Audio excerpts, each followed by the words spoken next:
अनचाही शादी में मनचाही दूल्हा। सुशीला जी आप वापस बताएगी। ज्योति कौन सी अस्पताल में है? वो क्या है ना, मैं भूल गई थी इसलिए। सुशीला डर की वजह से धीमी आवाज में, ईशा वो ज्योति सिटी अस्पताल में ही तो है। मैंने बताया ना सुबह। ईशा सुशीला पर आंख निकालकर, आप सच बताएगी या मैं पुलिस को फोन करूं? सुशीला जी डर जाती है और रोते हुए कुर्सी पर बैठ जाती है। ईशा सुशीला की तरफ आकर उन्हें पानी का गिलास देती है। सुशीला उसे एक बार में पी जाती है। ईशा फिर सुशीला को घूरकर फोन करूं या आप अपना मुंह खोलेगी? सुशीला हाँ, मैं सर हिला देती है। वो ज्योति सिटी अस्पताल नहीं है। ज्योति मारवाड़ी अस्पताल में है, जो थोड़ी दूर पर है। पर यह बात मैंने जानबूझकर नहीं छुपाई है। किसी ने मुझे कहा था छुपाने को। प्लीज ईशा जी आप यह बात आशा मैडम को मत बताना। सुशीला ईशा के सामने हाथ जोड़कर बोलती है। ईशा ना, मैं सर हिलाकर नहीं बताऊंगी, पर एक शर्त पर। आप क्या जानती है ज्योति के बारे में? सब बताइए मुझे, और सब सही सच बताना। अगर मुझे फिर पता चला आपने कुछ गलत बताया है तो मैं इस बार आपके पास बात में आऊंगी, पुलिस के पहले जाऊंगी। सुशीला हाँ, मैं सर हिला देती है। जिया कमरे में बैठी होती है, फोन हाथ में होता है। क्या करूं? ईशु को फोन लगाऊं क्या वापस? कहीं कुछ परेशानी में नहीं पड़ गई वो? यार क्या करूं मैं? जिया कमरे में टेंशन से इधर उधर घूमती है। रमा जी जिया के कमरे में आकर, जिया बेटा तू तैयार? इतना बोलती है।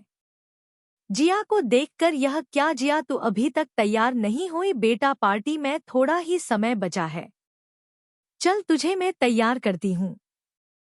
जिया रमा जी को रोककर, माँ हम थोड़ी देर बाद में तैयार हो जाएंगे, अभी आप हमें अकेला छोड़ दीजिए। इतना कहकर दरवाजा बंद कर देती है। ईशा गाड़ी सड़क पर भगाती हुए जिया को फोन करती है।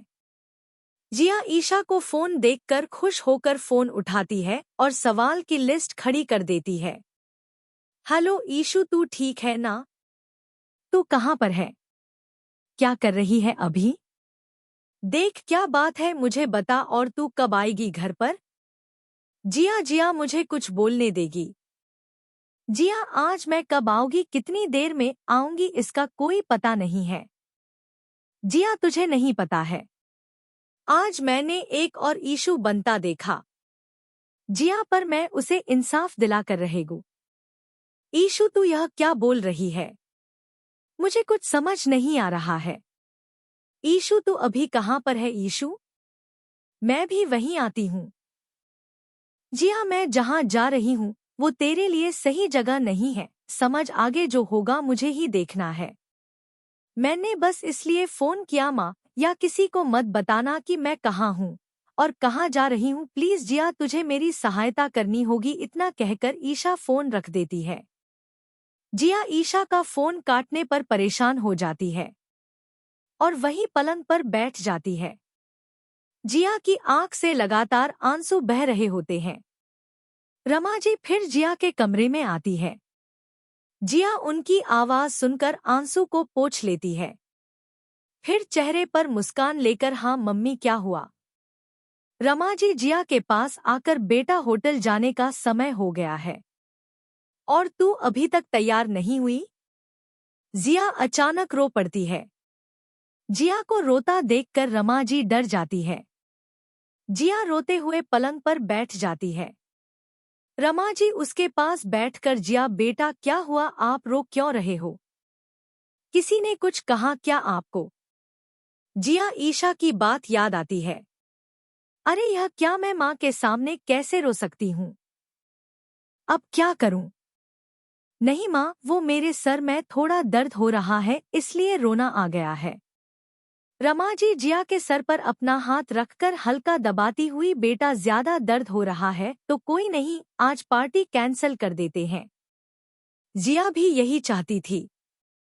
हाँ मुझे थोड़ा सही नहीं लग रहा है, आप पापा को कहकर मना कर दीजिए आज की पार्टी का। रमा जी हाँ, मैं सर हिला देती है। रमा जी जिया को लेटा कर चादर ओढ़ाकर सर पर बाम लगाकर सुला देती है और दरवाजा बंद करके नीचे चली आती है।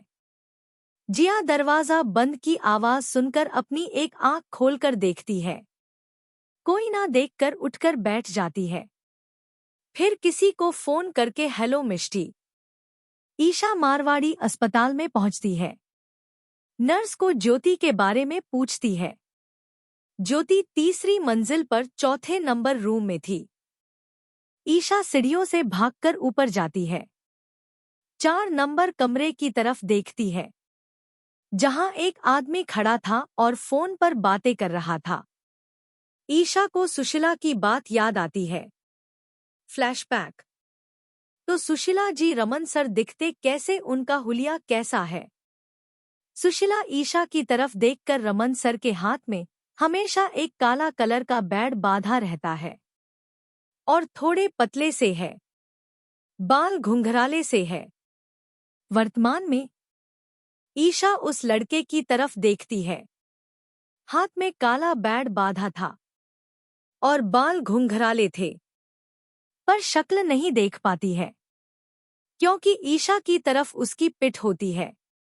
ईशा अपना मुंह घुमाकर लगता है यही रमन सर है। आज तो आप बचने से रहे रमन सर। जिया अपने कमरे की खिड़की से जागती है। उसकी खिड़की घर के बाहर के रास्ते पर थी और थोड़ी ऊंचाई पर थी। अगले भाग में कैसा लगा आज का भाग जरूर बताएं और समीक्षा जरूर दें। धन्यवाद।